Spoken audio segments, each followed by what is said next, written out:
Victim card. लेखन आणि सादरीकरण मंजिरी कारेकर. पूर्वाताईचा फोन आल्यापासून प्रेरणा फार अस्वस्थ झाली होती. पूर्वाताईचं बोलणं तिला सारखं सारखं आठवत होतं. कालचं सगळं संभाषण तिच्या डोळ्यासमोर अक्षरशः उभं राहिलं. प्रेरणा, मी संपले ग. माझं जग उद्ध्वस्त झालं. अमेयला डिवोर्स हवाय. डिवोर्सचं ॲप्लिकेशन 6 महिन्यांपूर्वी दिलं होतं, पण वाटलेलं आमचं नातं सुधारेल. त्याला त्याच्या चुकीची जाणीव होईल आणि तो माझ्याकडे परत येईल. त्याच्यासाठी मी जे जे काही केलं ते सगळं त्याला आठवेल. त्याच्यावर मनापासून केलेलं प्रेम, संसारासाठी केलेली धडपड, त्याच्या प्रत्येक सुखदुःखात त्याला दिलेली साथ.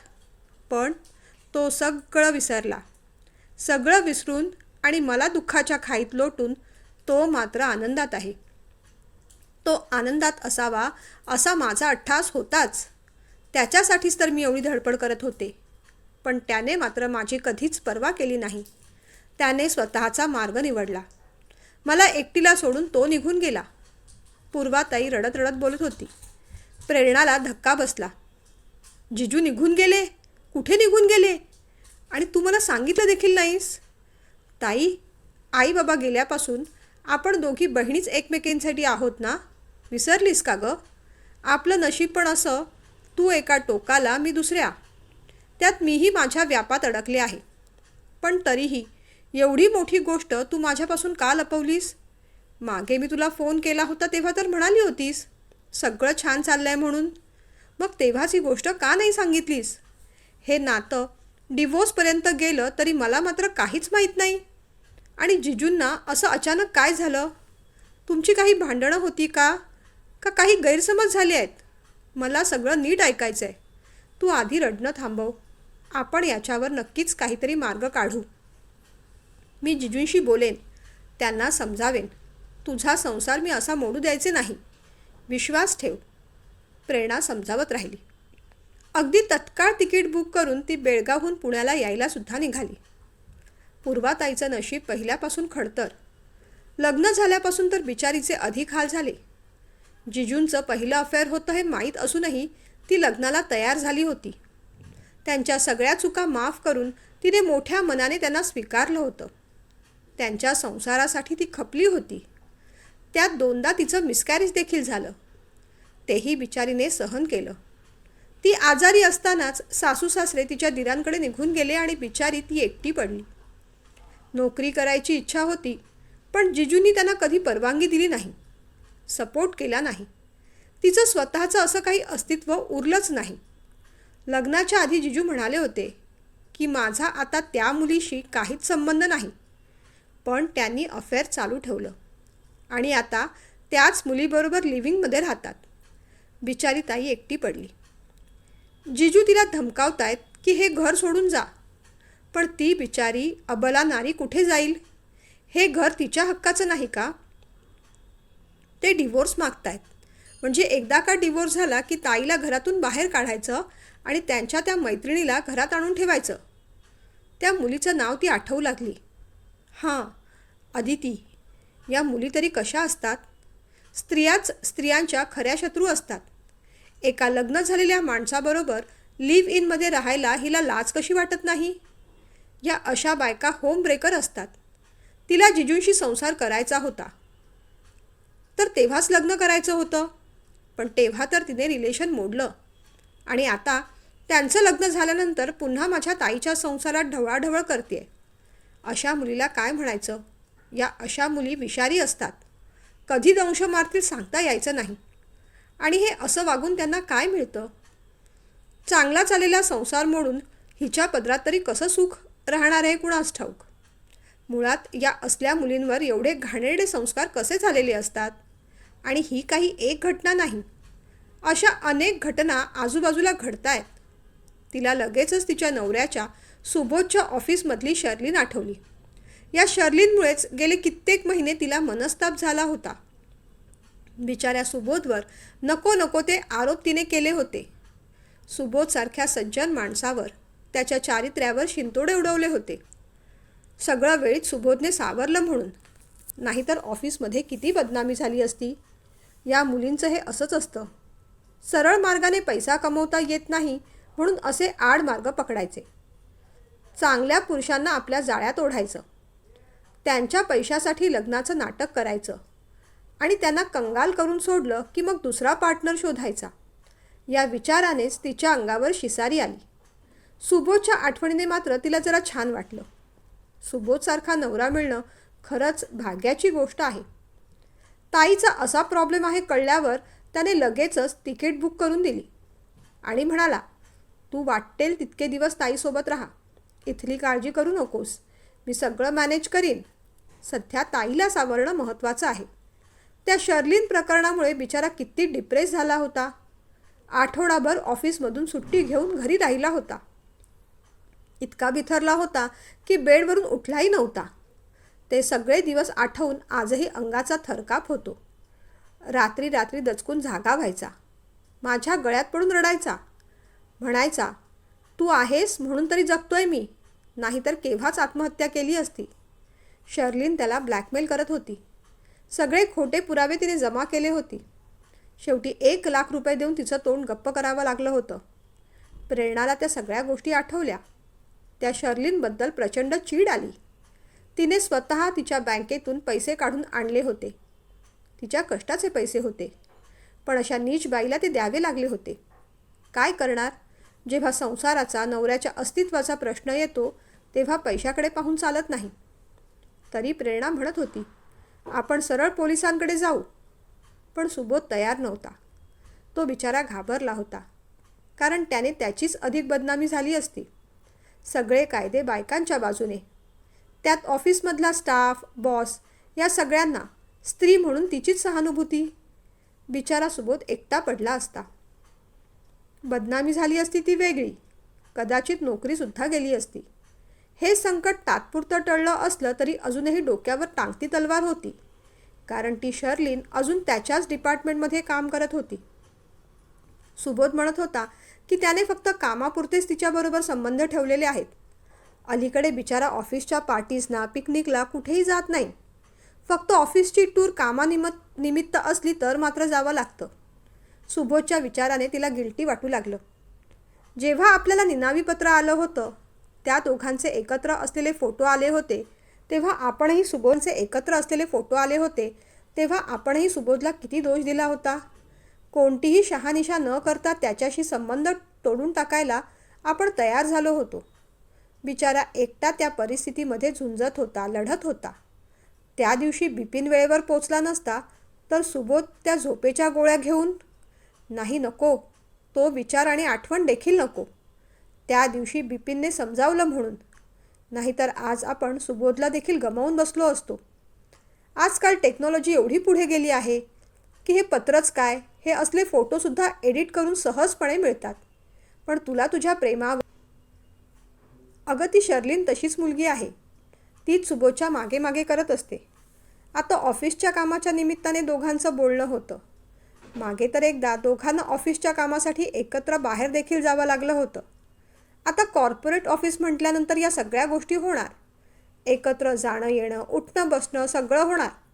त्या सगळ्या गोष्टीचा तिने फायदा घेतला. तिला पैसे हवे होते म्हणून तिने सुबोधवर घाणेरडे आरोप केले. त्याला ब्लॅकमेल करू लागली. आपण सगळ्या गोष्टी मॅनेज करू शकतो, पण तुझा विश्वास डळमळीत झाला तेव्हा मात्र सुबोध पूर्ण खचला. अगं पैसे काय पुन्हा उभे करता येतील, पण गमावलेला विश्वास तो कसा मिळवायचा? तुला कल्पना नाही सुबोध आता कोणत्या परिस्थितीतून जात आहे. त्याच्यासारख्या निष्कपट माणसाला हे सगळं भोगावं लागलं हेच खरं दुर्दैव. पण एक बायको म्हणून तू त्याची साथ सोडायला नकोस. जर तू असं केलंस तर तुझा संसार तू तुझ्या हाताने उधळशील. सुबोधला सध्या तुझ्या मानसिक आधाराची गरज आहे. या प्रकरणात तो वेगळ्या पद्धतीने गोवला गेला आहे.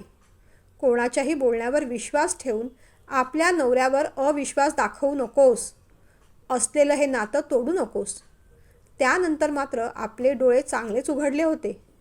जगात एवढी वाईट माणसं असतात यावर विश्वासच बसत नाही. सुबोधची आठवण झाली म्हणून तिने मोबाईल काढला. साहेब एव्हाना घरी पोचले असतील असा विचार करत तिने फोन फिरवला. ट्रेनमध्ये असल्यामुळे रेंज येत होती जात होती. नशिबाने फोन लागला, पण त्याने फोन उचलला नाही. 2-3 वेळेस तिने प्रयत्न केला, पण तरीही फोन उचलला नाही म्हटल्यावर तिने पण मग फोन आत ठेवून दिला आणि ती पडून राहिली. आता मी घरी नाही म्हटल्यावर जेवणाचं त्यालाच पाहावं लागत असणार. स्टेशन आलं तशी ती उतरली. तेवढ्यात सुबोधचा फोन वाजला. पोचलीस का? त्याने विचारलं. हो, नुकतीच स्टेशनवर पोचते. आणि तुझं काय? जेवून घेतलंस का? तिने विचारलं. हे बघ, तू आता माझी अजिबात काळजी करायची नाही. तू ज्या कामासाठी गेली आहेस ना त्या कामाकडे लक्ष ठेव. तुझी आठवण तर मला येते ग, पण मी मॅनेज करेन, तो म्हणाला. मलाही तुझी खूप आठवण येते सुबोध. मी लवकर यायचा प्रयत्न करेन हं, ती म्हणाली. अगं अगं, एवढं इमोशनल होऊ नकोस. सध्या ताईचा प्रॉब्लेम जास्त महत्त्वाचा आहे. माझी काळजी वाटते म्हणून तिथलं काम असं घाईघाईने आटपू नकोस. मी व्यवस्थित आहे. आणि हो, रात्री ऑफिसचं थोडं काम असणार आहे, त्यामुळे पुन्हा तुला फोन करणार नाही. तू सुद्धा ताईसोबत असशील, तुम्हालाही डिस्टर्ब होईल. ओके, बाय, म्हणत त्याने फोन ठेवून दिला. ती सरळ ऑटो पकडून ताईच्या घरी आली. ताईने दरवाजा उघडला तोच एकदम गळ्यात पडून ती रडू लागली. शांत हो ताई, शांत हो. आता मी आली आहे ना, सगळं ठीक होईल बघ, दरवाजा बंद करत प्रेरणा म्हणाली. तिने आधी ताईला शांत केलं. बिचारी ताई रडून रडून तिचे डोळेसुद्धा सुजल्यासारखे वाटत होते. तिची मनस्थिती ठीक नाही असा विचार करून प्रेरणा मग फ्रेश झाली आणि तिनेच दोघींसाठी चहा केला. प्रेरणा, तू म्हणशील या ताईकडे आले आणि ताईनेच मला कामाला लावलं. पण काय करू, मनस्थिती अजिबात ठीक नाही. काल तर चहासाठी पाणी उकळायला ठेवलं आणि इथे येऊन रडत बसले. ते पातेलं करपून गेलं. तरी लक्षात आलं नाही बघ माझ्या. हे असंच होतंय. कधी गॅस चालू राहतोय, कधी गिझर, कधी पाण्याचा नळ. पूर्वा म्हणाली. ताई, तू काळजी नको करूस. मी आले ना आता, सगळं ठीक होणार आहे, तिला धीर देत प्रेरणा समजावू लागली. काय ठीक होणार आहे? खरं सांगू प्रेरणा, माझं नशीबच फुटकं आहे. आयुष्यात कधी कोणत्या गोष्टी माझ्या मनासारख्या घडल्या नाहीत. तू म्हणशील ताई तिचं रडगाणं गायला बसली. पण काय करू, आता शेअर करायला तूच एक हक्काचं माणूस आहेस माझ्याकडे, असं म्हणत ताई पुन्हा रडू लागली. हे बघ ताई, तुला जे काही वाटतंय, जे काही बोलायचं आहे ते सगळं माझ्याकडे बोल. मनात काही दडवून ठेवू नकोस. असं काही दडवून ठेवलंस तर त्रास होईल तुला, प्रेरणा म्हणाली. हो बाई हो, पण थांब, आधी जेवणाच्या तयारीला लागते. माझं रडगाणं दिवसभर असणारच आहे, असं म्हणत पूर्वा उठू लागली. पण प्रेरणाने तिला बसवलं. असू देत, आज आपण ऑर्डर करू, उद्यापासून पाहू काय करायचं ते, असं म्हणत तिने जबरदस्तीने पूर्वाला खाली बसवलं. पूर्वासुद्धा जेवण बनवायच्या मनस्थितीत नव्हती. तीही मग बसली आणि आपल्या मनातलं दुःख बहिणीकडे सांगू लागली. खरं सांगू प्रेरणा, लहानपणापासून मला कधी काही सुख मिळालं नाही. आई बाबांना मुलगा हवा होता, पण मुलगी झाली म्हणून त्यांनी माझे कधी लाड केले नाहीत. त्यांना वाटलेलं माझ्या पाठीवर तरी मुलगा होईल, पण तू झालीस. त्याचाही राग त्यांनी माझ्यावरच काढला. त्यात दिसायला मी काळी सावळी, तू गोरी, त्यामुळे आई बाबा सतत मला या ना त्या कारणावरून ओरडत राहायचे. मला डान्समध्ये करिअर करायचं होतं, पण त्यांनी माझा डान्स क्लास बंद केला. तुला मात्र चांगलं शिकवलं. लग्नाच्या वेळेसुद्धा माझा होकार नकार कसलाही विचार न करता सरळ अमेयशी माझं लग्न करून दिलं. तो कसा आहे, त्याचं कॅरेक्टर काय आहे, कसलीही चौकशी केली नाही. आणि मीही बावळट त्या माणसावर भरवसा ठेवला. लग्नाला तयार झाले आणि आता त्याचेच परिणाम भोगतेय. तसं त्याने मला सांगितलं होतं. अदिती नावाच्या त्याच्या मैत्रिणीवर त्याचं प्रेम होतं, पण आता त्यांचे काहीही संबंध नाहीत. पण एक वेळ सापावर विश्वास ठेवावा, पुरुष जातीवर नाही. त्याने आपले रंग दाखवलेच. लग्नानंतर एखाद वर्ष बरं गेलं असेल, पण त्यानंतर तो पुन्हा तिला भेटायला लागला. ऑफिसमधून यायला उशीर होऊ लागला. जेवण बाहेरच होऊ लागलं. दरम्यान मी प्रेग्नंट राहिले, पण माझी साधी काळजीसुद्धा त्याने घेतली नाही. त्यामुळे गर्भाची वाढ नीट झाली नाही. मला सततचं प्रेशर, टेन्शन. डॉक्टरांकडे चेकिंगला गेले तेव्हा ते म्हणाले, बाळाची वाढ नीट होत नाही आहे, आपल्याला ॲबॉर्ट करावं लागेल. हे असं एकदा नाही, दोनदा घडलं माझ्यासोबत. पण दोन्ही वेळेस त्या माणसाने माझी साथ दिली नाही. त्या सगळ्या प्रोसेसमध्ये मी एकटीच होते. माझी नोकरी सोडली. निदान स्वतः तरी मदत करावी तर तेही नाही. पैशाच्या दृष्टीने मला त्याच्यावर अवलंबून राहावं लागलं. माझं एवढं मोठं दुःख मी कुणाला सांगणार होते? या सगळ्यात माझ्या एका मैत्रिणीने आणि तिच्या मिस्टरांनी मला मदत केली. इथे जवळच राहते ती. क्रांती सारंगधर तिचं नाव. पण या माणसाने जाऊन तिलाही फितवलं. माझ्या विरुद्ध काही बाही सांगितलं. आता तर तीही माझ्याशी बोलत नाही. तिने सगळे संबंध तोडून टाकले ग. मी एकटी पडले, असं म्हणत पूर्वा रडू लागली. तिचं दुःख ऐकून प्रेरणाला पण भावना आवरता आल्या नाहीत. ताई, एवढं सगळं घडलं आणि तू एका शब्दाने देखील मला बोलली नाहीस. माझ्यावर विश्वास नव्हता की मला सांगायचं नव्हतं. रागारागाने प्रेरणाने प्रश्न केला. प्रश्न विश्वासाचा किंवा तुला न सांगण्याचा नाहीच ग. तू तुझ्या संसारात एवढी व्यस्त. त्यातून सुबोधचं प्रकरणसुद्धा मला कळलेलं. तू तुझ्या टेन्शनमध्ये. अजून तुला माझं टेन्शन कुठे देऊ? असं वाटलेलं मी सगळं हँडल करीन. माझे प्रश्न सोडवायला मी खंबीर आहे. पण नाही ग, मी तुटत गेले. या माणसाने मला तोडलं. एखादी स्त्री सगळं दुःख सहन करेल. एखादा माणूस दारू पितो आहे, सिगरेट पित आहे, नवऱ्याची सगळी व्यस्त ती सहन करेल. पण तो दुसऱ्या बाईच्या नादी लागला आहे, हे एका बायकोने कसं सहन करावं?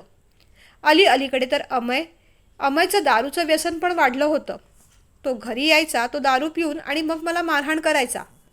हातावरचे व्रण दाखवत ती सांगू लागली. ते सगळं ऐकून प्रेरणाचा तीळपापड होत होता. आता जर समोर जिजू असते तर तिने त्यांना चांगलंच खडसावलं असतं. फरफटत पोलीस स्टेशनमध्ये घेऊन गेली असती. पण ते समोर नव्हते. ताई, एवढं सगळं कसं सहन केलंस ग? विचारानेच मला रडू फुटते. खरं सांगू प्रेरणा, लहानपणापासून सहन करायची सवय आहे मला. मला काही हवं असलं की आई बाबा म्हणायचे, प्रेरणा लहान आहे, तिलासुद्धा द्यावं लागेल. तुझ्या शिक्षणासाठी पैसा वाचावा म्हणून मला लग्नात 4 दागिने कमी घातले. ते सुद्धा अमयच्या घरच्यांनी बोलून दाखवलं. तू तुझं शिक्षण पूर्ण केलंस. तुझ्या मित्रमैत्रिणींबरोबर मजा करत राहिलीस. मी मात्र घरची जबाबदारी उचलत राहिली. असो, पण तुझ्यावर माझा राग नाही. तू माझी लहान बहीण आहेस. तुझ्यासाठी त्याग केला म्हणून मला तसं दुःख वाटत नाही. आपल्या बहिणीचं ते उदात्त बोलणं ऐकून प्रेरणाला आपल्या बहिणीचा अभिमान वाटला. तिच्या गळ्यात पडून ती रडू लागली. ताई, मी तुला कधीही एकटं सोडणार नाही. या सगळ्या संकटातून मी तुला बाहेर काढेन. तुझ्याबरोबर राहीन. प्रेरणाने तिचे डोळे पुसले.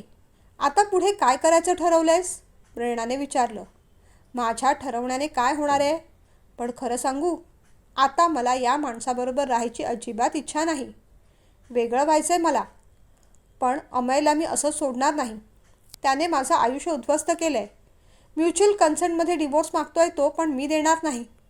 डोमेस्टिक व्हायलेन्स, हाणामारी, शिव्यागाळ करणं, माझ्यावर संशय घेणं, त्याचा बाहेर खयालीपणा, हे सगळे पॉईंट मी कोर्टात मांडणार आहे. माझ्या झालेल्या नुकसानाची भरपाईसुद्धा त्याच्याकडून पुरेपूर वसूल करून घेणार आहे. हे सगळं करताना मला अजिबात आनंद होत नाही आहे. पण याच्याशिवाय माझ्याकडे दुसरा पर्यायसुद्धा नाही. पूर्वा म्हणाली. काहीच काळजी करू नकोस ताई. आपण वकिलांकडे जाऊ. त्या माणसाला असं सोडायचंच नाही. अशा माणसांना त्यांच्या चुकीची शिक्षा मिळालीच पाहिजे. प्रेरणा म्हणाली. हो ग, पण एक प्रॉब्लेम आहे. वकील करण्यासाठी माझ्याकडे पैसे नाहीत. जे काही उरलेसुरले दागिने होते ते त्या माणसाने दारूत उडवले. आता फक्त एक मंगळसूत्र आहे. तुला तर माहिती आहे, मंगळसूत्र हा स्त्रीचा किती मोठा दागिना असतो. नवरा कसाही असला तरी या मंगळसूत्राचे महत्त्व काही कमी होत नाही. हे मंगळसूत्र मी कसं ग विकू? मंगळसूत्राला घट्ट पकडत पूर्वा बोलत होती. नाही नाही ताई, असला विचारही मनात आणू नकोस. अगं, मी कमवती आहे ना. वकिलाचं काय ते आपण पाहून घेऊ. तुझ्या ओळखीचे कोणी चांगले वकील आहेत का? प्रेरणा विचारत होती. आहेत, खूप चांगले वकील आहेत आणि माझ्या ओळखीचे सुद्धा आहेत. पूर्वा म्हणाली. असं कोण आहेत? आपण भेटायला जाऊया त्यांना. प्रेरणा म्हणाली. मिस्टर व्यंकट सारंगधर. पूर्वा पटकन बोलून गेली. सारंगधर? आत्ताच तू हे नाव घेतलं होतंस ना ग? प्रेरणा असं म्हणताच पूर्वाने काहीतरी आठवायचा प्रयत्न केला. हो हो, बरोबर आठवलं तुला. मिस्टर व्यंकट सारंगधर म्हणजे माझ्या मैत्रिणीचे, क्रांती सारंगधरचे मिस्टर आहेत. लॉयर आहेत. सुरुवातीपासूनच त्यांना आमची केस माहीत आहे. ही केस लढायला ते तयार आहेत. पूर्वाने माहिती दिली तशी प्रेरणा गोंधळली. अगं पण ताई, क्रांती तुझ्याशी बोलत नाही असं तू म्हणालीस. हो, पर्सनली आम्ही बोलत नसलो तरी त्यांचं ते प्रोफेशन आहे आणि सुरुवातीपासून त्यांना सगळी केस माहीत आहे. अगदी भला माणूस आहे गं. मला म्हणाले, तुम्ही काळजी करू नका. तुमच्या मिस्टरांवरचे सगळे आरोप मी सिद्ध करीन. तुम्हाला न्याय मिळवून देईन. आता एवढा विश्वास दाखवला असताना वकील तरी कसा बदलू? शिवाय ते वकील म्हणून सुद्धा चांगले आहेत. फी जरा जास्त आहे, पण मला कन्सेशनसुद्धा देणार आहेत. म्हणून म्हटलं, लवकरात लवकर सगळ्या फॉर्मॅलिटीज पूर्ण करायला हव्यात. पूर्वा सांगत होती. ताई, कायद्याने सगळ्या गोष्टी पूर्ण होतील, पण भावनांचं काय गं? तू जिजूंना विसरू शकशील? त्यांच्याशिवाय तू राहू शकशील? प्रेरणाने असा प्रश्न विचारल्यावर पूर्वाचे डोळे भरून आले. नाही गं, त्यांच्याशिवाय एक क्षणसुद्धा राहणं शक्य नाही. ज्या विश्वासाने लग्न केलं त्याच निष्ठेने संसार केला. शेवटच्या क्षणापर्यंत मी त्यांचीच बनून राहणार आहे. पण माझं प्रेम, माझा विश्वास, माझी निष्ठा त्यांना कधी समजली नाही. ती समजेल आता याची शक्यता देखील नाही. खरं सांगू, त्यांना हा असा त्रास द्यायला सुद्धा मला आवडत नाही. पण दुसरा विचार मनात येतो की आज मी सहन केलं तर या अशा प्रवृत्तीला कधीच आळा बसणार नाही. आणि जे माझ्या हक्काचं आहे ते मी असंच सोडून दिलं तर अदितीसारख्या बायकांचं सुद्धा चांगलंच फावेल, पूर्वा म्हणाली. पण ताई, ही अदिती आहे कोण? राहते कुठे? करते काय? तिचं लग्न वगैरे झालेलं नाही का? प्रेरणाने विचारलं. आहे, खूप स्मार्ट आहे, आर्किटेक्ट आहे, स्वतःचं इथल्या 10व्या गल्लीत ऑफिस आहे. या असल्या मुलींना पैसा फक्त प्रिय असतो, म्हणून लग्न केलं नाही आणि आता माझं लग्न मोडायच्या मागे लागली आहे. रागारागाने पूर्वा म्हणाली. पण तू तिला कधी भेटली नाहीस? तिला जाब विचारला नाहीस? तुझ्या जागी मी असते तर 2 सणसणीत मुस्काटी ठेवून दिल्या असत्या तिच्या. प्रेरणाचा राग आता अनावर झाला होता. काय बोलणार आणि कुणाला बोलणार? प्रेरणा, जिकडे आपलंच नाणं खोटं तिथे दुनियाला काय दोष द्यायचा गं? माझा नवरा जर माझ्या बाजूने असला असता तर तिच्या झिंज्या उपटल्या असत्या. पण नाही ना तसं. हा माणूस तिच्या मागे लाळ घोटेपणा करतो. ती तर ह्याला भावसुद्धा देत नाही. या माणसाला कळत नाही की ती फक्त याच्या पैशासाठी याच्या मागे पुढे करते. रागारागाने पूर्वा म्हणाली. पण ताई, फक्त पैशासाठी ती करत असेल असं वाटत नाही. ती स्वतः आर्किटेक्चर आहे. तिच्याकडे पैसा कमी का असेल? प्रेरणाने मार्मिक प्रश्न विचारल्यावर पूर्वा थोडी विचारात पडली. ते काही मला माहीत नाही, पण पैसे जास्त असणाऱ्या माणसांनाच पैशाची हाव देखील जास्त असते. आणि आता तिची 35शी उलटून गेली आहे. लग्न झालेलं नाही. एवढ्या घोड नवरीशी आता कोण लग्न करणार? अमेयसारखा चांगला हुशार मासा गळाला लागत असेल तर ती बया कशाला सोडेल त्याला? असं वाटलेलं तिला जाऊन भेटावं, पण इच्छाच झाली नाही. ओघाने एकदा मी त्या दोघांना हॉटेलमध्ये पाहिलं, तेव्हा खूप भडकले. तिची लायकीसुद्धा काढली. पण अशा बायकांचं काय? लायकी सोडूनच बसलेल्या असतात त्या. दुसऱ्याने लायकी काढली तरी त्यांना त्याचं सोयरसूतक नसतं. पूर्वाचं म्हणणं प्रेरणाला पटलं. ऑर्डर केलेलं जेवण आलं होतं. दोघींनी जेवून घेतलं. संध्याकाळी मात्र दोघी गॅलरीत बसल्या. मी आपल्यासाठी कॉफी आणते असं म्हणत पूर्वा उठली. प्रेरणा मात्र विचार करत राहिली. बिचाऱ्या ताईचं दुःख केवढं मोठं, पण आपण तिची साथ सोडायची नाही. कुठेतरी तिच्या दुःखाला आपण सुद्धा कारणीभूत आहोत. ताई म्हणते तसा भेदभाव आईबाबांनी खरंच आपल्यात केला का? केलाही असेल. आपल्याला त्रास झाला नाही म्हणून आपल्याला तो कधी जाणवला नाही. आपण फक्त आपल्याच बाजूने विचार केला. ताई कोणत्या परिस्थितीतून जात आहे हे आपल्याला कधीच कळलं नाही, तेव्हाही आणि आताही. आता नशीब ताईने स्वतःहून सांगितलं म्हणून, नाहीतर आपल्याला कधीच काहीच कळलं नसतं. विचार करत असताना पूर्वाचा मोबाईल वाजला. मिस्टर सारंगधर असं नाव आलं. फोन घेऊन ती आत जाणार तोपर्यंत फोन कट झाला. ताई, अगं त्या सारंगधर वकिलांचा फोन आला होता. काहीतरी महत्त्वाचं बोलायचं असेल. करून घे फोन त्यांना. हो का? तू एक काम कर, हे कॉफीचे मग घेऊन बाल्कनीत बस, मी आलेच. लगबगीने पूर्वाने फोन घेतला. प्रेरणा मात्र कॉफीचे 2 मग घेऊन बाल्कनीत येऊन बसली. विचार करून डोकं भणभणत होतं. कॉफीची तिला नितांत आवश्यकता होती. कॉफीचा एक घोट घेतल्यानंतर तिला लक्षात आलं, ताई बहुतेक कॉफीमध्ये साखर घालायला विसरलेली आहे. बिचारी ताई. आलेल्या प्रसंगाने नुसती सैरभैर झाली आहे. साखर आणायला ती किचनमध्ये आली. ताई बेडरूममध्ये कुणाशी तरी बोलत होती, बहुतेक सारंगधर वकिलांची. प्रेरणाच्या कानावर 2-4 शब्द पडले, पण नीटचा अर्थ लागला नाही. तिनेही फार विचार केला नाही. जे काय असेल ते ताई सांगणारच होती. साखरेचा डबा घेऊन ती पुन्हा बाल्कनीत येऊन बसली. 5-1 मिनिटांनी पूर्वासुद्धा आली. काय ग ताई, वकील काय म्हणत होते? काही नाही, एकदा येऊन भेटा म्हणाले, पूर्वा म्हणाली. मग उद्या जाऊया आपण भेटायला? प्रेरणाने विचारलं. अगं तू कशाला? तुझ्या मागे काय कमी व्याप आहेत? तू इथे आलीस, माझं मन हलकं झालं. आता पुढचं सगळं मी करेन मॅनेज. तू अजिबात काळजी करू नकोस. आणि शिवाय सुबोधसुद्धा तिकडे एकटे असतील ना? आता माझे प्रश्न मलाच निस्तरायचे आहेत. पूर्वाताई आग्रहाने म्हणाली. असं काही नाही ताई, सुबोधला सांगून आली आहे मी. तोही म्हणाला, जोपर्यंत तिकडचा प्रश्न सुटत नाही तोपर्यंत यायची घाई करू नकोस. प्रेरणा समजावत म्हणाली. तरीही नको बरं, या सगळ्या गोष्टी मनस्ताप देणाऱ्या असतात. तू यात पडू नकोस. फक्त कधी काळी मला आर्थिक मदत लागली तर करशील ना? एकदा का डिवोर्स झाला, पैसे माझ्या हातात आले की तुझे सगळे पैसे मी परत करीन. पूर्वा म्हणाली. ताई काहीतरीच काय बोलतेस? आपण दोघी बहिणी आहोत आणि तू माझं तुझं काय करतेस? खरं सांगू, तुझा डिवोर्स होणार या विचारानेच मन दुःखी होतं आहे.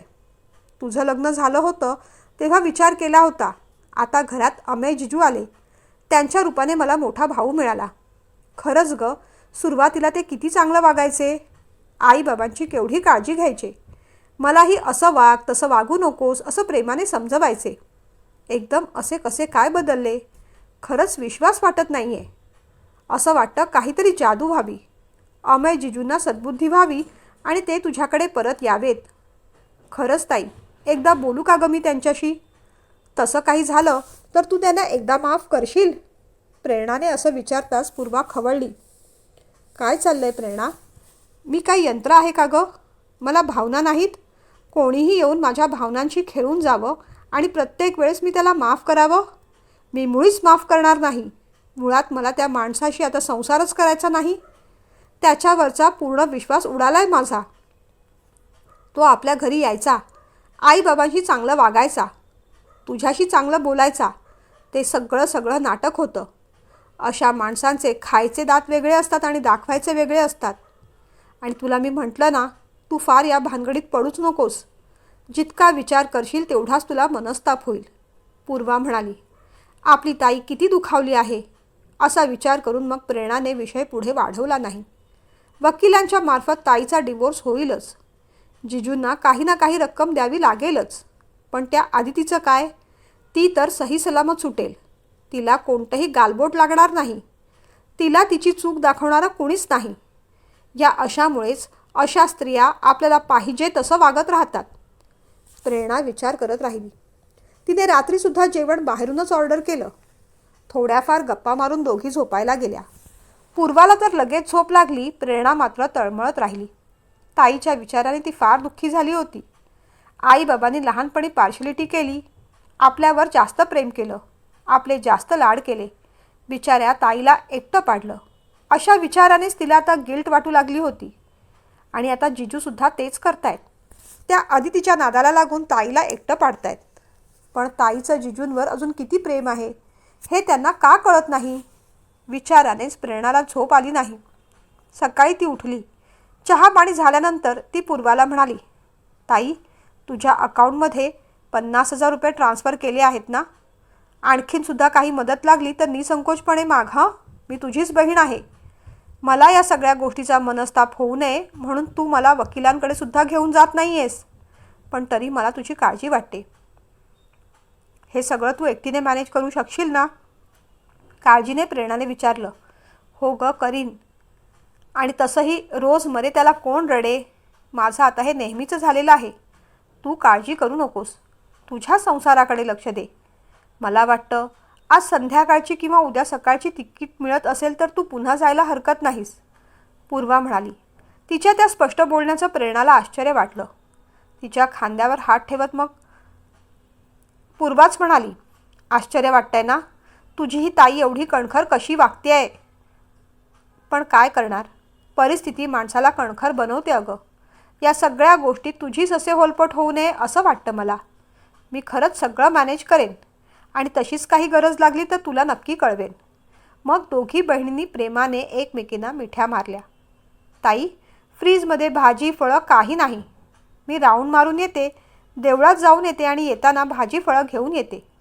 तू सुद्धा येणार आहेस का माझ्यासोबत? प्रेरणाने असं विचारताच पूर्वा म्हणाली, नाही नको गं. कुठे जायची खाली उतरायची इच्छाच मेली आहे माझी. तू ये जाऊन, पण जास्त काही आणू नकोस. ताईचा निरोप घेऊन प्रेरणा खाली उतरली. तिच्या मनात अजूनही जिजूंचे आणि अदितीचे विचार चालू होते. ताई डिवोर्स नाईलाजाने घेते, पण जिजूंवर तिचं प्रेम आहे. दोघांमध्ये काहीतरी मिसअंडरस्टँडिंग झालं असेल का? शर्लिनसारखीच अदितीची काही पैशांची अपेक्षा असेल तर ते प्रकरण पैसे देऊन सेटल करता येईल का? निदान मग त्याने ताई आणि जिजूंचा डिवोर्स तरी होणार नाही. असे कोणतेही काहीबाही विचार प्रेरणाच्या मनात येत होते. कोणत्या तरी अनामिक प्रेरणेने एक अफलातून विचार तिच्या मनात आला आणि तिने त्याच क्षणी ठरवलं की आपण जाऊन अदितीला भेटायचं. आपल्याकडून होईल तो प्रयत्न करून ताईचा संसार वाचवायचा प्रयत्न करायचा. पण अदितीला शोधायचं कुठे? तोच ताईने सांगितलेलं तिला आठवलं. 10व्या गल्लीत अदितीचं स्वतःचं ऑफिस आहे. नाव अदिती बर्वे, आर्किटेक्ट, 10वी गल्ली. एवढ्या माहितीच्या बळावर तिने शोधून पत्ता काढलाच आणि शेवटी तिचं ऑफिस सापडलं. ती आत शिरली. मला मिस अदिती मॅडमना भेटायचं आहे, प्रेरणा म्हणाली. कशाच्या संदर्भात? रिसेप्शनवर विचारलं. थोडं पर्सनल काम आहे. ओके बसा, मी मॅडमना कळवते. तिने कळवताच पुढच्या 2 मिनिटातच एक स्मार्ट तरुणी बाहेर आली. एक ढगळी जीन्स, स्लीवलेस टॉप घातलेलं, केस गुंडाळून वरती बांधले होते. मेकअप फार नाही, पण लाईट लिपस्टिक. हातात घड्याळ मात्र मोठ्या डायलचं. येस, काय काम होतं? तिने विचारलं. काम थोडं पर्सनल आहे. असं म्हणताच अदिती साशंक नजरेने पाहू लागली. तुम्ही ओळखता मला? अदितीने विचारलं. म्हटलं तर हो, म्हटलं तर नाही. पण मी सगळ्यांसमोर काहीच सांगू शकत नाही. तुम्हाला म्हटलं ना पर्सनल काम आहे म्हणून. प्रेरणा असं म्हणताच अदितीने घड्याळ पाहिलं. पुढची 10 मिनिटंच हां, या केबिनमध्ये, असं म्हणत तिने केबिनचा दरवाजा उघडला आणि ती आत गेली. तिच्या रोलिंग खुर्चीवर जाऊन बसली. पाठोपाठ प्रेरणासुद्धा गेली. पाण्याच्या ग्लासकडे बोट दाखवत म्हणाली, पाणी हवं असेल तर घ्या. प्रेरणाने मानेनेच नाही असं सांगितलं. हे बघा, तुम्ही माझ्याबद्दल काय विचार करत असाल ते मला माहीत नाही. त्याची मला पर्वा नाही. पण मी आज इथे आले आहे तो खूप सेन्सिटिव्ह विषय घेऊन. प्रेरणा असं म्हणताच अदिती वैतागत म्हणाली, अहो तुम्ही आहात कोण ते तर आधी सांगा. सेन्सिटिव्ह विषय बोलायचा की नाही ते नंतर पाहू. आपली चूक प्रेरणाच्या लक्षात आली. हो, माझी ओळख करून देते. मी प्रेरणा मोरे, पूर्वाची बहीण. अजूनही अदितीच्या भुवया ताणलेल्या होत्या पाहून ती पुढे म्हणाली, अमयला तर ओळखत असाल ना, त्यांची मेहुणी. प्रेरणाला वाटलेलं आपल्याला पाहून तिला आश्चर्य वाटेल, ती चिडेल किंवा कोणत्याही प्रकारचं एक्सप्लेनेशन देईल. पण अदिती शांत होती. ओके, माझ्याकडे काय काम आहे? तिने स्पष्टपणे विचारलं. काय काम असणार अदिती मॅडम? तुमच्याकडे मी कोणत्याही मदतीची अपेक्षा घेऊन आलेली नाही. फक्त तुम्ही माझ्या बहिणीचा संसार मोडताय तो मोडू नका यासाठी रिक्वेस्ट करायला आले होते, प्रेरणा म्हणाली. मी तुमच्या बहिणीचा संसार मोडतेय हे तुम्हाला कोणी सांगितलं? अदितीचा आवाज धारधार होता. म्हणजे काय म्हणायचं आहे तुम्हाला? तुम्ही होम ब्रेकर नाहीत? अहो, एका लग्न झालेल्या माणसासोबत तुम्ही लिव्ह इनमध्ये राहता, तरीही तुम्हाला हे म्हणायचं आहे की तुम्ही माझ्या बहिणीचा घर संसार मोडलेलं नाही? प्रेरणा रागारागाने बोलत होती. तुमच्या बहिणीच्या नवऱ्याबरोबर मी लिव्ह इनमध्ये राहते म्हणजे मी तुमच्या बहिणीचा संसार मोडला असा अर्थ तुम्ही कोणत्या निष्कर्षावरून काढलात? अदितीच्या या प्रश्नाने ती अधिक गोंधळली. एखाद्या लग्न झालेल्या पुरुषाला स्वतःच्या नादी लावायचं, त्याच्याबरोबर राहायचं, त्याचे आर्थिक भौतिक सगळे फायदे घ्यायचे, त्याला त्याच्या संसारापासून तोडायचं, यासाठी काही निष्कर्ष खरोखरच लागतात का? प्रेरणाच्या या कडवट बोलण्याने सुद्धा अदितीच्या चेहऱ्यावरची शांती अजिबात ढळली नाही. मिस प्रेरणा, पहिल्यांदा तुमच्या आवाजाचा टोन खाली ठेवा. तुम्ही तुमच्या घरी किंवा तुमच्या बहिणीच्या घरी नाही हे लक्षात ठेवा. हे माझं ऑफिस आहे. दुसरी महत्त्वाची गोष्ट, माझ्यावर कोणत्याही प्रकारचे आरोप करायचे नाहीत. आणि तिसरी, माझ्याबद्दल एकही अपशब्द बोलायचा नाही. कारण तुम्ही इथे आला आहात ते तुमच्या बहिणीच्या प्रेमाचा आंधळा चष्मा लावून. त्यामुळे माझी प्रत्येक कृती तुम्हाला चुकीचीच वाटणार. आणि असं पहा, तुम्ही इथे येण्याने आमच्या नात्यात, तुमच्या बहिणीच्या आणि अमयच्या नात्यात किंवा एकंदरीत परिस्थितीत काडी मात्रसुद्धा फरक पडणार नाही. हे असं असतानाही मी तुमच्याशी बोलते आहे हा माझा मोठेपणा आहे हे समजून पुढच्या गोष्टी बोला. अदिती फारच स्पष्ट आणि कडवटपणे बोलत होती. प्रेरणाला खरं तर राग येत होता, पण तिला अदितीच्या समोर नांगी टाकायची नव्हती. माझ्या जिजूंचं चुकलंय कळतंय मला, पण मॅडम माझ्या जागी तुमची बहीण असती तरी तिची होणारी वाताहत तुम्ही उघड्या डोळ्यांनी पाहत राहिला असता. सांगा. भावना विभोर होऊन प्रेरणा बोलत होती. तिचा दाटलेला आवाज पाहून अदितीला मग वाईट वाटलं. हे पहा, मुळात तुम्ही प्रॉब्लेमच नीट डिफाईन केलेला नाही, त्यामुळे तुम्हाला त्याचं योग्य सोल्युशनच मिळणार नाही. या परिस्थितीत तुम्हाला काय वाटतं हे मी समजू शकते, पण मुळात तुम्हाला नीट परिस्थिती कळलेली नाही किंवा ती चुकीच्या पद्धतीने तुमच्यासमोर आलेली आहे. अदितीच्या बोलण्याने प्रेरणा अधिक गोंधळली. म्हणजे काय म्हणायचं काय तुम्हाला? काय कळलं नाही नेमकं मला? अदिती उठली. तिच्या खांद्यावर हात ठेवून म्हणाली, प्रेरणा, तू ज्या अर्थी तुझ्या बहिणीच्या बाजूने इथे भांडायला आलीस त्या अर्थी तुला नक्कीच काय घडलंय ते माहीत नाही. माझ्यावर विश्वास ठेवणार असशील आणि जे काही खरं आहे ते ऐकायची तयारी असेल आणि ते तेवढ्याच खुल्या मनाने स्वीकारायची तयारी असेल तरच मी पुढचं सांगते, नाहीतर हा विषय इथेच बंद. अदिती असं म्हणताच प्रेरणाने चमकून पाहिलं. काय ते खरं सांग अदिती, मला ऐकायचंय. माझं काही चुकलंय का? प्लीज सांग, मला जाणून घ्यायचंय सगळं. घाईघाईने प्रेरणा म्हणाली.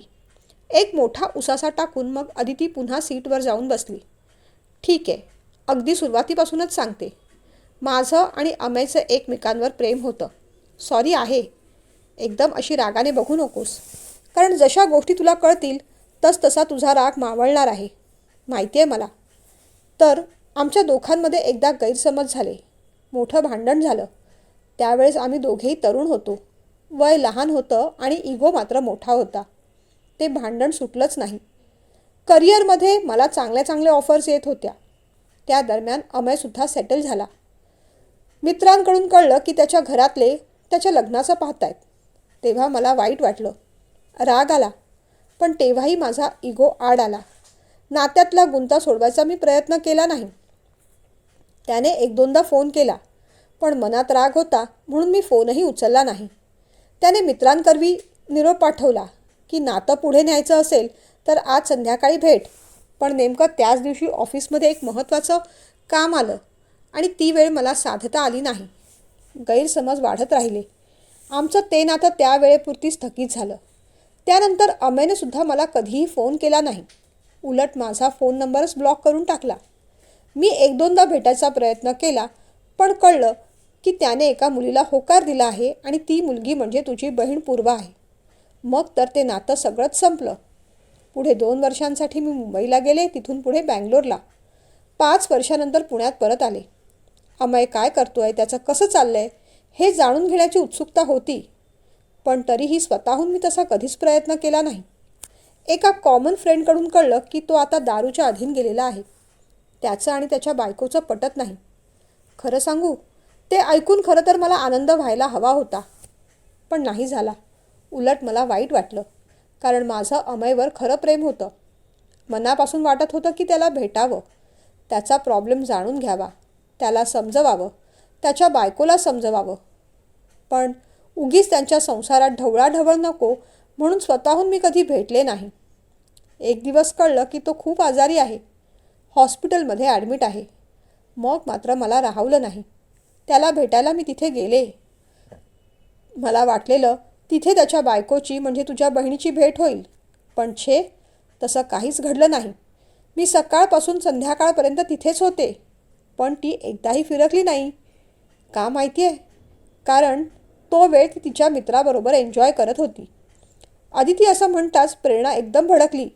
स्टॉप इट अदिती, काय बरळतेस? माझ्या ताईबद्दल असं बोलायची तुझी हिंमतच कशी झाली? प्रेरणा असं म्हणताच खाली बस आणि शांत राहा असं अदितीने हातानेच सांगितलं. जे खरं आहे तेच बोलतेय. तुझ्या बहिणीचं आणि तिच्या मैत्रिणीच्या मिस्टरांबरोबर अफेअर चालू होतं आणि अजूनही आहे. ही गोष्ट जेव्हा अमयला कळली तेव्हा तो पूर्ण ढासळला. हॉस्पिटलमध्ये तो माझ्याकडे खूप रडला. बायकोबद्दलची ही अशी गोष्ट कुणालाही सांगता येत नाही, पण आता ती लपवणंसुद्धा जड झालंय असं म्हणाला.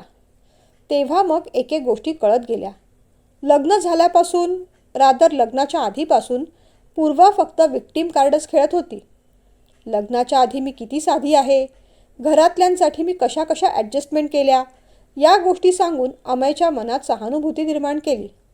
जेव्हा त्याच्या म्हणजे आमच्या अफेअरबद्दल तिला कळलं तेव्हा तर त्या गोष्टीला हुकमी एक्का म्हणून ती सतत वापरत राहिली. जेव्हा जेव्हा अमयने तिच्या मनासारखं केलं नाही तेव्हा तेव्हा तिने हा हुकमी एक्का काढला. माझ्यापेक्षा तुझं प्रेम अदितीवर आहे म्हणून तू माझ्यासाठी हे करत नाहीस असं म्हणून आपल्या मनासारख्या गोष्टी करवून घेतल्या. मोठमोठ्या ट्रीपपासून महाग दागिन्यांपर्यंत सगळ्या गोष्टी त्यात होत्या. तुमचं अफेअर असून मी तुम्हाला स्वीकारलं, या बाबतीत स्वतःकडे सहानुभूती ठेवून घेतली. अमयचं क्रेडिट कार्डसुद्धा तिच्याकडेच होतं. भारंभार खर्च करायची ती. भांडण काढून त्याच्या आईवडिलांना जाण्यास भाग पाडलं. एवढंच काय तर नवरा म्हणून तू अपयशी आहेसच, पण बाप म्हणून सुद्धा तू यशस्वी होऊ शकणार नाही असं म्हणून स्वतःचं ॲबॉर्शन करून घेतलं. तेव्हा अमय खूप रडला. त्याला बाळ हवं होतं, पण हिच्याच मैत्रिणीच्या नवऱ्याबरोबर म्हणजे व्यंकट शारंगधरबरोबर अफेअर होतं. मी तुला जे काही सांगते ना त्यातली एक एक गोष्ट खरी आहे. मला माहिती आहे तुझा यावर विश्वास बसणार नाही, कारण तुझ्या बहिणीने तुला बरोबर याच्या उलट स्टोरी सांगितली असणार. पण तुला खोटं वाटत असेल तर मी तुला तिच्या मैत्रिणीचा नंबर देते, क्रांती सारंगधर. हां, तुझ्या मोबाईलवर तिचा नंबर केला आहे फॉरवर्ड. बोलून घे म्हणजे तुला खरं काय खोटं काय सगळं कळेल. अगं साधी गोष्ट आहे. क्रांतीचे हिच्याशी संबंध बिघडले आहेत, पण तिचा नवरा मात्र पूर्वाच्या घरी येतो, गोड गोड बोलतो. स्वतःच्या घरी राहण्यापेक्षा बराच वेळ तो पूर्वाच्या घरी असतो. हे विचित्र वाटत नाही का? आमच्या नावाने शंख फोडणारी पूर्वा स्वतः काय वेगळं करतेय? मी तर म्हणेन तू 10-15 दिवस तुझ्या बहिणीकडे राहाच. हळूहळू मी काय बोलते याची तुला प्रचिती येईल. तिच्या वागण्या बोलण्यात तुला विरोधाभास नक्की जाणवेल. आणि तू जे हे म्हणतेस ना, तुझ्या ताईचा संसार वाचावा म्हणून मी बाजूला झाले पाहिजे, चल मी तेही करते. फक्त तुझ्या ताईने लिहून द्यावं की मला अमयबरोबर कधीच घटस्फोट नको. मी त्याच्याशी संसार सुखाने करायला तयार आहे. प्रेरणा, मी खात्रीने सांगते, हे सगळं तुझी बहीण लिहूनही देणार नाही आणि याला मान्यताही देणार नाही. तिला फक्त डिवोर्स हवा आहे, पण म्युच्युअल कन्सर्नने नको आहे. तिचं असं म्हणणं आहे की म्युच्युअल कन्सर्नने घेतलं तर तिला आर्थिक नुकसान होईल, म्हणून सारंगधरला ती केस लढवायला सांगते. तिला भरमसाठ पोटगी उकळायची अमयकडून. त्या दोघांचा हा असा प्लॅन आहे. तिनेच अमयला घराबाहेर काढलं. पोलिसांकडे कंप्लेंट केली की हा मला मारहाण करतो म्हणून. अगं, ज्या माणसाने कारणाशिवाय कधी मुंगीही मारली नाही, एवढा सज्जन माणूस बायकोला मारहाण कशी करेल? माझ्यावर नाही, तुला तुझ्या जिजूंवर सुद्धा विश्वास नाही का? हे सगळं घडलं तेव्हा तो खूप खचला होता. मग मी त्याला मदत केली. माझ्या घरी आणलं. हो, राहतो आम्ही लिव्हिंगमध्ये, कारण अजून त्याचा डिवोर्स झालेला नाही. काय पर्याय आहे आमच्याकडे सांग पाहू? तिने मुद्दामून पोलिसांना आमच्याकडे पाठवलं. आमची कसून चौकशी झाली, पण स्वतःच्या अफेअरबद्दल मात्र काहीच सांगितलं नाही. मुळात तिला डिवोर्स टाळायचा नाही आहे, पण त्याचबरोबर अमयने कष्टाने कमवलेलं घरसुद्धा तिला लाटायचं आहे. त्यासाठी ती सारंगधरला केस लढवायला तयार करते आहे. मला आश्चर्य या गोष्टीचं वाटते की तुझ्या बहिणीचा हा स्वभाव तुझ्या कधीच लक्षात आला नाही. अगं, माझी तिची एकदाच भेट झाली आणि तेव्हाच ही विक्टीम कार्डची महाराणी आहे हे मला पहिल्याच झटक्यात लक्षात आलं. खरं सांगू प्रेरणा, आजकाल आपला चेक वटवायला क्रेडिट कार्ड डेबिट कार्डपेक्षा विक्टीम कार्डच जास्त चालतं आणि म्हणूनच काही लोक ते सतत चालवत असतात. कारण क्रेडिट कार्ड डेबिट कार्ड फक्त कॅश एनकॅश करतात, माणसांच्या भावना नाहीत. विक्टीम कार्ड तर माणसांच्या भावनांना एनकॅश करून पाहिजे त्या गोष्टी उकळून घेऊ शकतात. एखाद्या परिस्थितीचे आपण कसे बळी झालो आहोत किंवा लोकांनी आपल्याला मुद्दामून कसं टार्गेट करून विक्टीम केलं आहे असं रसभरीत वर्णन करून सांगतात. लोकांना अपराधीपणाच्या भावनेत टाकतात. त्यांना गिल्टी वाटावं अशा गोष्टी सांगतात आणि बोलतात. आणि मग आपल्यासारख्या बिचाऱ्या लोकांना वाईट वाटतं. या व्यक्तीच्या परिस्थितीला आपणही जबाबदार आहोत अशी भावना निर्माण होते. आणि मग हळूहळू विक्टीम कार्ड खेळणारी व्यक्ती आपल्याकडे एक एक गोष्टीची मागणी करत राहते. कधी आर्थिक मदत, कधी भावनिक, कधी शारीरिक, कधी मानसिक. आणि आपण जर ती मदत देऊ शकलो नाही की मग त्यांची चिडचिड चालू होते. पण आपण ती देतो कारण आपण सुद्धा अपराधीपणाच्या भावाने जगत असतो. पूर्वासारखी माणसं आपल्या आयुष्यात अनेक ठिकाणी वावरत असतात. साधूचं रूप घेऊन आलेल्या रावण प्रवृत्तीची माणसं असतात ती. पण आपण त्यांना ओळखायला चुकतो कारण दुर्दैवाने ती आपलीच माणसं असतात. त्यांना दुःख होतंय, वाईट वाटतंय. या गोष्टींमुळे आपण दुःखी होतो आणि भावनेची काळी पट्टी आपल्या डोळ्यावर बांधून घेतो. आपल्याला परिस्थितीची जाण उरत नाही आणि आपलं शहाणपण देखील संपतं. पूर्वा नेमकं तेच करत आली आहे. तेच करतेय. तू डोळे उघडे ठेवून पाहिलेस तर सगळ्या गोष्टी तुला दिसतील. मी वेगळं सांगायची काहीच गरज नाही. एक गोष्ट कायम लक्षात ठेव. Villain always plays the victim card. खऱ्या खलनायकालाच खोट्या सहानुभूतीची गरज लागते. एवढं बोलून अदिती शांत झाली. प्रेरणाला जबर धक्का बसला होता. ताईचं एक एक बोलणं तिला आठवलं. आपल्यावर किती अन्याय झाला आहे. आईबाबांनी आपल्याला कशी वागणूक दिली असं सांगून आईबाबांना दोषी ठरवलं. आपल्याला अपराधीपणाच्या तराजूत बसवलं. आपल्याकडून आर्थिक मदत मागितली. भावनिक आणि मानसिक मदत तर आपण तिला देतच होतो. त्या बदल्यात आपलं खच्चीकरण होत होतं. अमयचं आणि तुझं नातं वाचवायचं आहे का असं विचारल्यावर ताई एकदम भडकली. कारण तिला डिवोर्स हवाच होता. पण पोटगीसुद्धा हवी होती. जिजूंचं राहतं घर तिला हवं आहे. पण हे सगळं मिळवून ती काय करणार? हे सगळं कुणासाठी? तिला सारंगधरचा आलेला फोन आठवला. ती साखर आणायला गेली होती तेव्हा कानावर पडलेले शब्द आठवले. हो रे, पैशांची व्यवस्था झाली आहे. आता उद्याच कटवेन. म्हणजे ते आपल्या संबंधित बोलणं होतं तर. आपण पैसे ट्रान्सफर केले आहेत तेव्हा आता आपली इथे राहायची गरज नाही या अर्थाने ते बोलणं होतं. त्यावेळेस त्या गोष्टीचा अर्थ आपल्याला कळला नाही पण आता कळतोय. क्रांतीशी संबंध तोडून मिस्टर सारंगधरांशी हिचे संबंध कसे हा प्रश्न तर आपल्यालाही पडला होता. पण ताईनं तो उडवून लावला. आपण जिजूंना चुकीचं समजत राहिलो. पण जिजू खरंच चांगले आहेत. ताईमुळे त्यांना खूप भोगावं लागलं. विचारानेच तिच्या डोळ्यात अश्रू आले. अदितीने तिला शांत केलं. चहा कॉफी काही घेणार का असं विचारलं. पण प्रेरणा उठली. थँक्यू अदिती. कळू नये त्या गोष्टी कळल्या आणि त्या कळल्या म्हणून बरं झालं. लग्नाच्या नात्यात राहूनसुद्धा व्यभिचार करणारी आणि लिव्ह-इनमध्ये राहूनसुद्धा नातं जपणारी व्यक्ती अशी दोन टोकं आज मी पहिल्यांदाच पाहिली. मी खूप हर्ट झाले आहे. मला आता जास्त थांबायची इच्छा नाही. मी येते. पुन्हा आपलं भेटणं होईल असं वाटत नाही. पण एवढं म्हणते, अमय जिजूंची काळजी घे. खूप चांगले आहेत ते. माझी काही मदत होईल असंही वाटत नाही. पण तरी काही लागलं तर जरूर सांग. आज संध्याकाळीच मी परत बेळगावला चालले. जिजूंना फोन करून काही विचारायची बोलायची हिंमत होत नाही. पण मी त्यांना विचारलं म्हणून नक्की सांग. बाय असं म्हणत प्रेरणा उठली. टेक केअर प्रेरणा, अदिती म्हणाली. तिला आता पुन्हा ताईच्या घरी जायची इच्छा नव्हती पण जाणं भाग होतं. निदान बॅग घेण्यापुरती. दुःखी मनस्थिती ती घरी आली तेव्हा ताई तिच्यावर खूप भडकली. अगं ए, फळं आणायला गेली होतीस ना, एवढा वेळ का झाला? ती काही बोलली नाही. तिने बॅग भरली. पूर्वा विचारत राहिली. अगं संध्याकाळची ट्रेन आहे, एवढ्या लवकर कुठे चाललीस? तरीही ती काही बोलली नाही. अगं प्रेरणा, काय झालंय बाई? आधीच मी माझ्या विवंचनेत आहे. परिस्थितीने गांजलेली बाई आहे मी. तू अजून जीवाला घोर लावू नकोस माझ्या. सकाळपासून चहाचा एक घोटसुद्धा पोटात नाही माझ्या. तू जेवणाचं काही ऑर्डर करतेस का? ती असं म्हणताच प्रेरणाने मग तिच्याकडे रागाने पाहिलं. काहीच न बोलता चपला घालून ती बाहेर पडली. तरातरा निघून गेली.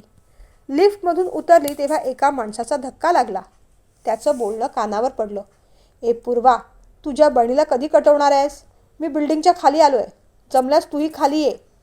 मग पुन्हा क्षणभराचीच शांतता आणि पुन्हा तो म्हणाला, काय म्हणतेस? ती नुकतीच गेली, मग मी आलोच वर.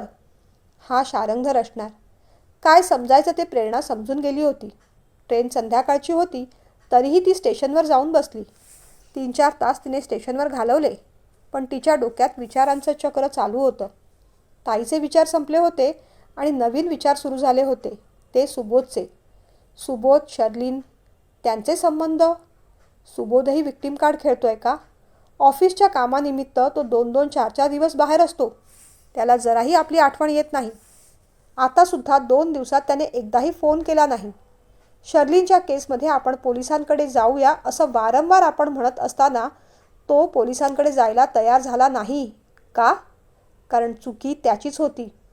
आपल्याकडून लाखभर रुपये उकळले त्याने, पण ते खरंच शर्लिनला दिले असतील की स्वतःसाठी वापरले असतील? की त्या दोघांनी त्या माझ्या पैशावर मजा केली असेल?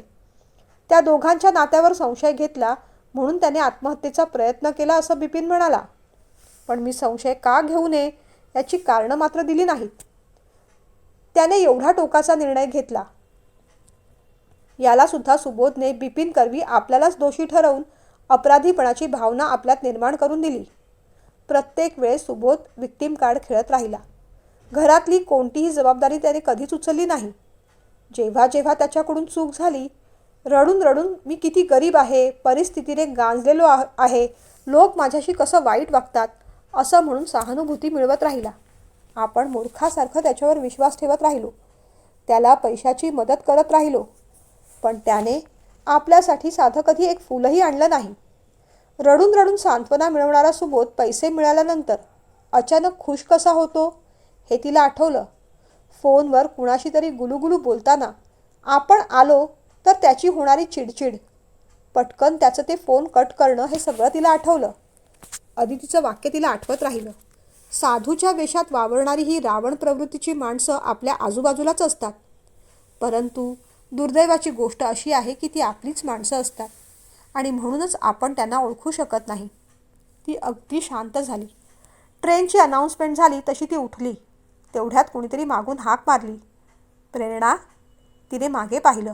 अमय जिजू होते. त्यांना पाहून तिला एकदम रडू कोसळलं. जिजू.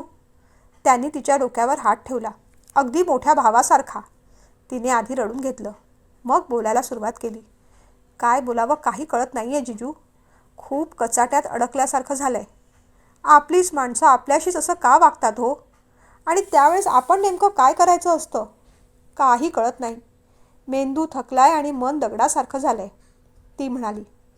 प्रेरणा शांत हो.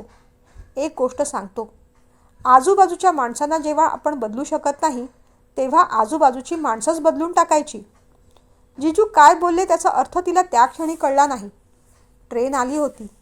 तिच्या खांद्यावर हात ठेवत जिजू म्हणाले, हे बघ, कधीही काहीही गरज लागली तर मी आहे. लक्षात ठेव, तुझा मोठा भाऊ आहे. आपलं नातं कुणाच्याही नात्यावर अवलंबून नाही. ठीक आहे? काळजी घे, सांभाळून जा.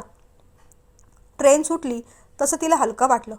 तिचा निर्णय झाला होता आणि जिजूंच्या वाक्याचा अर्थसुद्धा कळला होता.